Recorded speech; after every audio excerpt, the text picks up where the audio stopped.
बाबा साहब ने भी ये सोचा होता कि हम लड़ेंगे तो क्या होगा। SC ST OBC बटेगा तो कटेगा, SC ST OBC माइनॉरिटी बटेगा तो कटेगा। आपका अंगूठा, आपका हाथ तो अपने लोगों के लिए चले। संविधान को नहीं दिक्कत है, वो उन पार्टियों को दिक्कत है। वो खुद खतरे में है। तो बीजेपी का दिमाग नहीं चेंज हुआ है। अब हमें भागीदारी चाहिए। आप जो आरक्षण का जो मुद्दा लेके रो रहे हैं, हम लोग आरक्षण अब तो सब कुछ बेच दिया, आरक्षण नहीं है कहीं पे। अपने आप को मजबूत दिमाग से होकर के अपने लिए लड़ना होगा। तो ये तो नारायण मूर्ति का कहा हुआ नहीं चलेगा ना। नारायण मूर्ति ने कह दिया हम लोग इस देश में जी रहे हैं। कोरोना पीरियड था, उस वक्त मोदी जी सबको बोले थे आप टाइम बिताइए, ऐसे एक्सरसाइज करिए, प्राणायाम किए। उन्होंने ये नहीं बताया कि जो लोग घर जा रहे हैं वो जाएं कैसे। महिलाएं इस देश में सबसे ज्यादा छली गई हैं। SC कम्युनिटी एक हो जाए तो हम लोगों को किसी और कम्युनिटी की जरूरत नहीं पड़ेगी। नो डाउट चंद्रशेखर ने और BSP ने बहुत बदलाव किया हमारे देश में। दिमागी गरीबी भी है, आर्थिक गरीबी भी है। योगी जी की गलती नहीं कहूंगी, इसमें गलती हमारे समाज की है। जो इस तरह सब जगह बटे हुए हैं, मुझे लगता है SC कम्युनिटी ही अगर एक हो जाए ना साहब, SC कम्युनिटी ही एक हो जाए तो हम लोगों को किसी और कम्युनिटी की जरूरत नहीं पड़ेगी। लेकिन ये हमारा दुर्भाग्य है, दुर्भाग्य कहें, ये गरीबी है। दिमागी गरीबी भी है, आर्थिक गरीबी भी है। दिमागी गरीबी यूं कि अभी भी हम लोग डरे हुए हैं, एक दूसरे से खुल के बोलते नहीं है, अपने बारे में सही पहचान नहीं बताते। खुद भी मैं भी कई जगह फील करती हूँ कि मैं अपने आप को क्या बताऊँ, सामने देख करके अपना प्रियंका पासवान बता दूं, प्रियंका कुमारी बता दूं, या मेरे हस्बैंड जैन है, प्रियंका जैन बता दूं। इतना डर का माहौल सब जगह पे है और इज्जत नहीं देते। जहां मैं अपने आप को बोलती हूँ हाँ मैं जैन कम्युनिटी से हूँ, ऐसे देखते हाँ इसके पास पैसा होगा, हाँ मैं पासवान हूँ, ऐसे देखते नहीं यार पैसा नंगा बिहार का, हाँ भूखा नंगा, मतलब सब पैसा, इसके पास पैसा नहीं होगा। या ज्यादा ये भेदभाव है, जातिवाद है देश में भी। देखिए वो हमेशा से रहेगा सर, वो हमेशा से भेदभाव, जाति ये चीज़ें हमेशा से ही रहेंगी।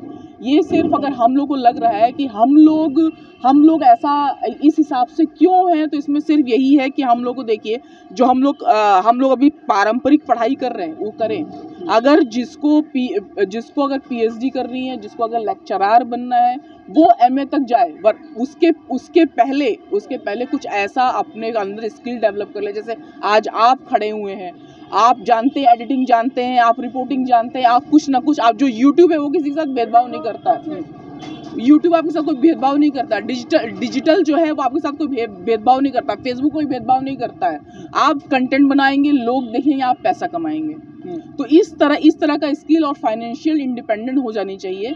और जो हमारे बहुत सारे लोग मजदूरी में अभी भी लिप्त है, इसमें कोई दो राय नहीं, अनस्किल्ड लोग हैं और अनस्किल्ड हैं इसके साथ। लेकिन आप तो क्वालिफाइड भी हैं, आप तो पैसे वाले भी हैं, धनी भी हैं, तो आपके साथ जातिवाद क्यों होता है? आप कहते हैं कि पासवान बता दूंगी तो दूसरी नज़र से देखते हैं, जैन बताऊंगी सोचते पैसे वाले हैं। तो ये तो कुछ बदलने रहा क्या देश में अभी तक भी? देखिए कोई बदलाव नहीं आया। जिसके पास पैसा है वो कुछ जगहों पे शामिल हो सकते हैं और अपनी बात रख सकते हैं। पैसा नहीं है तो उसी हिसाब से हमारी बहन बेटियों के साथ रेप होगा, हमारे भाइयों को मारा जाएगा। और सिर्फ एक इंसान जैसे चंद्रशेखर या कुछ और संगठन जो काम कर रहे हैं, इस एक से नहीं होगा। लेकिन नो डाउट चंद्रशेखर ने और BSP ने बहुत बदलाव किया हमारे देश में और इस स्थिति में पहुंचाया कि हम जो वर्तमान राजनीतिक पार्टियां उनसे मोल भाव कर सकें। और ये चीज़ें हैं। बाकी हम लोग को अपने आप को बहुत बनाना पड़ेगा, जहाँ से पैसा कमा पाए, स्किल डेवलपमेंट करना पड़ेगा। लेकिन प्रियंका जी ये बताइए, योगी जी एक नारा देते हैं कि बटोगे तो कटोगे, वहीं दूसरी तरफ कहते हैं कि हरिजन उत्सर्जन, वो तो खुद बांटने की बात करते हैं। ऐसे तो देखिए वो जो योगी जी ने बोला है बटेंगे तो कटेंगे, इसमें कोई ये गलत नहीं, मैं भी बोल रही हूँ। अगर SC बटेगा तो कटेगा, SC ST OBC बटेगा तो कटेगा, SC ST OBC माइनॉरिटी बटेगा तो कटेगा। इकट्ठे रहेंगे तो ही ठीक है। लेकिन देखिए मैं इनका मैं बता रही हूँ कि ये लोग किस हिसाब से राजनीति करते हैं। अगर हम लोग 100 लोग हैं, 100 लोग 20 लोगों की अपोजिशन में हैं, लेकिन अगर 20 जब वोटिंग का टाइम आता है तो यही 100 लोग किस में बिखर जाते हैं, 18 डालते हैं, 17 डालते हैं, 19 डालते हैं, एक वोट से कट रह जाते हैं और वहाँ 20 का 20 वोट पड़ जाता है और वो जीत जाते हैं, जबकि विपक्ष बड़ा है। तो ये हम लोग को एक दूसरे के साथ मिल के बैठ करके बिना लालच की, हाँ ठीक है आप सामने और पॉलिटिकल पार्टी के साथ चले, लेकिन दिमाग से तो अपने लोगों के साथ रहें। आपका अंगूठा, आपका हाथ तो अपने लोगों के लिए चले। वो चीज़ हमें करना पड़ेगा। ये जैसे जिस हिसाब से अगर हम सवर्ण समाज को देखते हैं, जिनके पास पैसा है वो पक्ष में भी हैं विपक्ष में भी हैं, वो पक्ष भी उनका सभी जगह पर है, वो पक्ष में भी बैठेंगे, वहाँ से भी पैसा कमाएंगे, विपक्ष में रहेंगे तो भी पैसा कमाएंगे। ये चीज़ हमें सीखनी पड़ेगी। और बहुत सारा आप अपने आइडियोलॉजी से बंधे रहें, आप अपने लोगों से बंधे रहें, दिल से दिमाग से, ना कि मुझे लगता है कि हाँ देखिए आप जो कर सकते हैं आप वो कीजिए। अगर मेरे पास इतने संसाधन है कि मैं अपने लोगों को दूसरे तरीके से किसी तरह उनको लाभान्वित कर सकती हूँ तो उस तरह करूँ। तो अगर आप देखिए, अगर मानेवर साहब, बाबा साहब ने भी ये सोचा होता कि हम लड़ेंगे तो क्या होगा, उन्होंने जो लड़ सकता है जो लड़े, जो अलग तरीके से लड़ाई लड़ के अपने लोग लाभान्वित कर, जो जिस हिसाब से कर सकता है करे। हाँ, आपसी मनभेद ना करें, मतभेद हो। तो ये चीज़ें होनी चाहिए। जहाँ वोट पड़े, जहाँ पे अपने लोगों की भलाई हो, वहाँ इकट्ठे रहें मन दिमाग दिल दिमाग से, और जहाँ भाई और लोगों के साथ खड़ा होना तो खड़े हो जाए। संविधान बचाने की बात की जा रही है, हमारे देश में कई नेता हैं संविधान लेकर चल रहे हैं देश में जगह जगह आजकल। क्या संविधान बचा पाएंगे? संविधान को क्या दिक्कत है? देखिए, संविधान को नहीं दिक्कत है, वो उन पार्टियों को दिक्कत है। वो खुद खतरे में है, और जिस हिसाब से अभी बीजेपी का दिमाग नहीं चेंज हुआ है, बीजेपी का जैसे आपने बोला हरिजन बोल रहे हैं और फिर आपसे वोट भी मांगते हैं, तो ये हम ही लोग को कहना पड़ेगा कि भाई आप हमारी इज्जत करो, हमें इज्जत नहीं करोगे तो आपको नहीं मिलेगा। अभी अखिलेश यादव ने पीडीए बना के जो सब तमाम चीज़ें इधर उधर बिखराव कर दिया है, जो हमारे वोटों का बिखराव कर दिया है, वो हमारे पार्टियों की कमज़ोरी दर्शाता है कि हम अपने लोगों को साथ नहीं लेके चल पाए। तो मानेवर साहब ने सारे एससी कम्युनिटीज़ को, सारे ओबीसी कम्युनिटी को समझाने में, मुस्लिम कम्युनिटी को समझाने में वो सक्सेसफुल हो गए थे कि तुम्हारी भागीदारी नहीं है। यही बाबा साहब ने लिखा, ये मानेवर साहब ने समझाया। अब हमें भागीदारी चाहिए। आप जो आरक्षण का जो मुद्दा आप लेके रो रहे हैं, हम लोग आरक्षण अब तो सब कुछ बेच दिया, आरक्षण नहीं है कहीं पे। और आरक्षण अब हमें भागीदारी दो ना, हमें आरक्षण की कोई ज़रूरत ही नहीं है।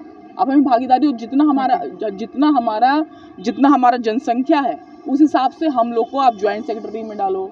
आप बोलो कि इसके लिए एग्ज़ाम होता है, हम एग्ज़ाम देने के लिए तैयार हैं, लेकिन उस लायक हमें बनाओ। आप शिक्षा हमारी ख़राब कर रहे हो, जो शिक्षा नीति जो नहीं आई है आप कास्टिज़म में डाल रहे हो, तो उनका नीयत ही नहीं सही है। इस चीज़ के लिए हम लोग को ही बहुत ज़्यादा अपने आप को मजबूत दिमाग से होकर के अपने लिए लड़ना होगा। जो चीफ है उसके, ये एक कंपनी है, कौन सी कंपनी है, इन्फोसिस के चीफ रहे हैं नारायण मूर्ति, वो कह रहे हैं कि ये जो ISP चुने जाते हैं ना, ये UPSC से मत लाइए, आप ये कॉलेज से लाइए, डायरेक्ट यूनिवर्सिटी से लाइए या प्राइवेट कंपनियों से लाइए सेलेक्ट करके।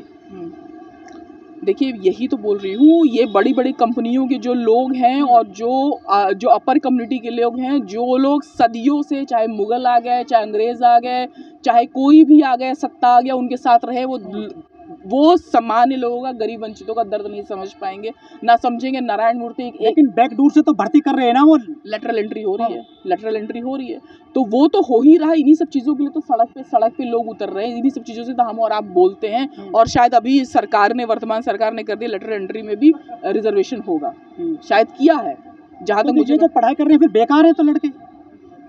देखिए, पढ़ाई, मैं वही नारायण मूर्ति की अगर आप बात बोल रहे हैं तो उनको सिर्फ अपने लाभ से मतलब है, उनको देश समाज से कोई मतलब नहीं है।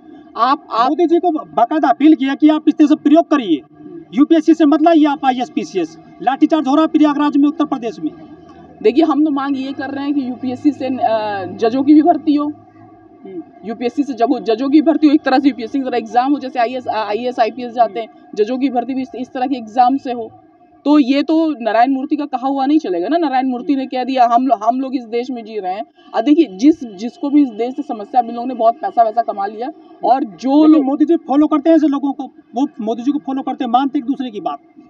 देखिए, मोदी जी हो या कोई और पार्टी हो, केजरीवाल हो, जब तक वो हम लोग को मूर्ख बनाते रहेंगे, जब तक केजरीवाल एक लोटे पानी की वजह से हमारा वोट ले रहे हैं, लोगों को निरीह बना दिया गया है, महंगाई बेरोजगारी में ढकेल दिया गया है, तो इस तरह निरीह बनाते रहेंगे तो एक लोटे से पानी लेता रहेगा। और मोदी जी जब हम लोग का ये कोरोना पीरियड था, उस वक्त मोदी जी सबको बोले थे आप टाइम बिताइए, ऐसे एक्सरसाइज करिए, प्राणायाम किए। उन्होंने ये नहीं बताया कि जो लोग घर जा रहे हैं वो जाएं कैसे। हमने उनके लिए इंतजाम किया, क्योंकि मोदी जी उस तबके से नहीं जुड़े हुए हैं, वो उनका माइंडसेट नहीं है। राम भद्राचार्य कह रहे हैं कि जो आरक्षण है वो आर्थिक आधार पर हो, जाति के आधार पर ना हो। वो संत हैं हिंदुओं की। नहीं, देखिए आर्थिक आधार पे हो, और सबसे बड़ी बात है जो जनसंख्या है उसके आधार पे हो। महिलाएं इस देश में सबसे ज्यादा छली गई हैं, तो सबसे पहले दलित महिलाओं को, फिर दलित SC ST महिलाओं को, OBC महिलाओं को, मुस्लिम महिलाओं को, उसके बाद सवर्ण महिलाओं को, इस हिसाब से अगर रिजर्वेशन मिलेगा, इस हिसाब से भागीदारी मिलेगी हर कैटेगरी से, तो ही चीजें भागीदारी स्थिति तक पहुंचेंगी, तो ही सारा तबका भ्रष्टाचार मुक्त, ये देश भ्रष्टाचार मुक्त हो जाएगा, बेरोजगारी मुक्त हो जाएगा, और हम लोग देश में दुनिया में कोई नाम कमा पाएंगे। वरना हम लोग गरीब भिखमंगे, ग्लोबल हंगर इंडेक्स में डाउन, भुखमरी वाला देश यही रह जाएंगे। क्योंकि जो एलिट वर्ग है, जो सरकार चला रहे, बोल तो एलिट वर्ग है, वो समझेंगे नहीं। तो अपने लोगों में से ही चुनना होगा हमें। Thank you very much sir, thank you.